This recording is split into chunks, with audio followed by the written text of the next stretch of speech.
নামাজ পড়ার পরেও যদি চরিত্র ভালো না হয়, বুঝতে হবে নামাজ হচ্ছে না, কাঙ্ক্ষিত মানের নামাজ আদায় হচ্ছে না।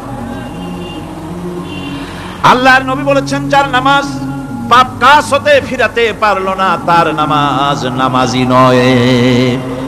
আবার শুনুন, রাসূল বলছেন, যার নামাজ তাকে পাপের কাছ থেকে ফিরাতে পারলো না, তার নামাজ নামাজ নয়, ওইটা নামাজ হয় নাই, যার জন্য তার পাপ থেকে তারে ফিরাইতে পারছে না। আর কিয়ামতের দিন বেনামাজিরা সবচাইতে বেশি অপমানিত হবে। সবচাইতে বেশি অপমানিত হবে কারা? বেনামাজিরা। কিভাবে? ইয়াউমা ইউকশাফু আন সাকিন ওয়া ইউদআউনা ইলাস সুজুদি ফালা ইস্তাতিউন।